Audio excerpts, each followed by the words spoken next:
tutorials. Today we are going to start chapter 6 तत्वों के निष्कर्षण के सिद्धांत एवं प्रक्रम। खनिज धातु व उनके यौगिक जो प्रकृति में पाए जाते हैं तथा खनन प्रक्रिया द्वारा प्राप्त किए जाते हैं खनिज कहलाते हैं। सामान्यतः कुछ ही खनिज होते हैं जिनसे हम धातु को प्राप्त कर पाते हैं तथा वे खनिज जिनसे धातु को प्राप्त कर पाते हैं अयस्क कहलाते हैं। अयस्क वे खनिज जिनसे धातु को सुगमता तथा कम खर्च पर निष्कर्षित किया जा सकता है अयस्क कहलाते हैं। धातु कर्म अयस्क से शुद्ध धातु प्राप्त करने के प्रक्रम को धातु कर्म कहते हैं। धातुओं में एल्यूमीनियम की बहुलता सर्वाधिक होती है। कुछ महत्वपूर्ण धातुओं के अयस्क। एल्यूमीनियम का महत्वपूर्ण अयस्क बॉक्साइड है जिसका संगठन AlOH OH 3-2x होता है तथा आयरन के ऑक्साइड हेमेटाइट एवं मैग्नेटाइट होते हैं जिनका सूत्र हेमेटाइट का Fe2O3 एवं मैग्नेटाइट का Fe3O4 होता है तथा FeCO3 आयरन का कार्बोनेट अयस्क है एवं FeS2 आयरन का सल्फाइड अयस्क है। इसी प्रकार कॉपर के दो सल्फाइड अयस्क है, कॉपर पायराइट CuFeS2 एवं कॉपर ग्लास Cu2S तथा कॉपर का कार्बोनेट अयस्क मेलाकाइट है जिसका सूत्र है CuCO3.CuOH2 तथा कॉपर का ऑक्साइड अयस्क क्यूपराइट है Cu2O। जिंक का सल्फाइड अयस्क जिंक ब्लेड है जिसे सेफ्लेराइट भी कहते हैं। इसका फॉर्मूला ZnS होता है तथा जिंक का कार्बोनेट अयस्क ZnCO3 होता है केलामाइन एवं जिंक का ऑक्साइड अयस्क जिंकाइट जिसका फॉर्मूला ZnO होता है। अयस्क से धातु के पृथक्करण के मुख्यतः तीन प्रक्रम हैं।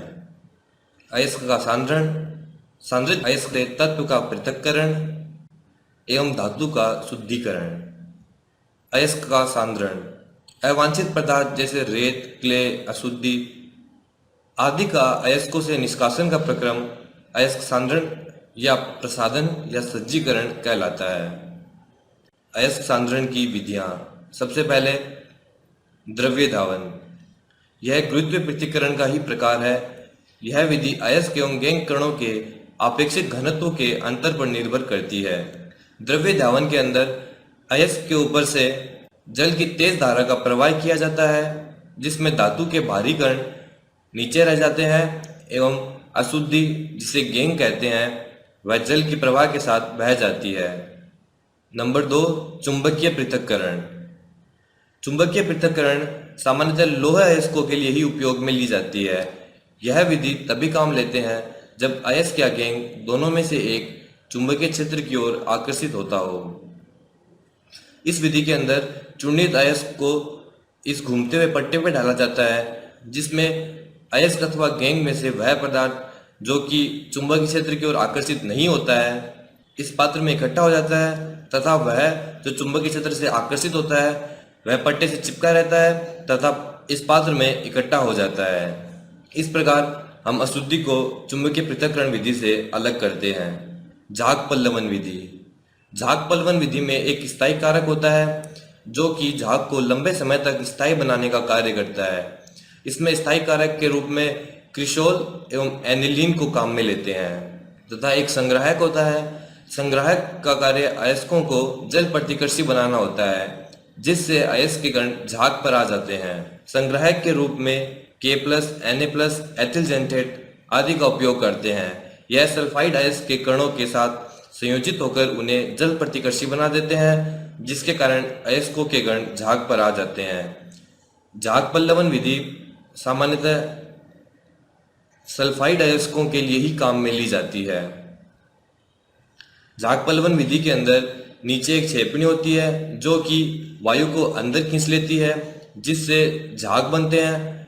झाग हल्के होने के कारण ऊपर चले जाते हैं तथा संग्राहक की उपस्थिति के कारण अयस्क के कण जल प्रतिकर्षी होते हैं अतः वे भी झाग के साथ ही ऊपर चले जाते हैं। तत्पश्चात झाग को सुखाकर अयस्क प्राप्त कर लिया जाता है। सांद्रण की यह विधि केवल सल्फाइड अयस्कों के लिए ही प्रयुक्त की जाती है। अवनमन अभिकर्मक, जब एक खनिज दूसरे खनिज में अशुद्धि के रूप में उपस्थित हो तो इसे सक्रियक या अवनमक अभिकर्मक मिलाकर उपस्थित अशुद्धि की प्लावक प्रवृत्ति को घटाकर अथवा बढ़ाकर उन्हें पृथक कर देते हैं। उदाहरण के लिए यदि मेरे पास दो सल्फाइड अयस्क है ZnS एवं PbS। अब यदि मैं दोनों सल्फाइड अयस्क को मैं विभेद करना चाहता हूं तो अवनमक के रूप में NaCN मिला दिया जाता है। NaCN ZnS को झाग में आने से रोकता है तथा PbS को झाग में आने देता है। NaCN ZnS के साथ संकुल का निर्माण कर लेता है जिससे ZnS झाग में नहीं जा पाता है। नंबर 4, निक्षालन। यह विधि तब काम में लेते हैं जब अयस्क उपयुक्त विलायक जैसे कि अम्ल क्षार अथवा रासायनिक अभिकर्मक में विलय हो। उदाहरण के लिए बॉक्साइट से एल्यूमिना का निक्षालन। बॉक्साइट अयस्क में निम्न अशुद्धियां पाई जाती है SiO2, आयरन ऑक्साइड एवं टाइटेनियम ऑक्साइड। इन अशुद्धियों को निकालने के लिए बॉक्साइट अयस्क की NaOH के साथ अभिक्रिया कराई जाती है जिससे हमें NaOH का होल 4 संकुल प्राप्त होता है जिसे सोडियम एल्यूमिनेट कहते हैं तथा SiO2 सोडियम सिलिकेट के रूप में निक्षालित हो जाता है।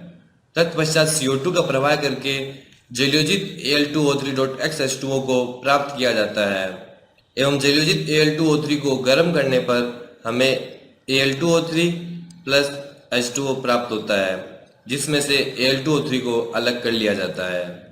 इस प्रकार बॉक्साइट से एल्यूमिना का निक्षालन होता है।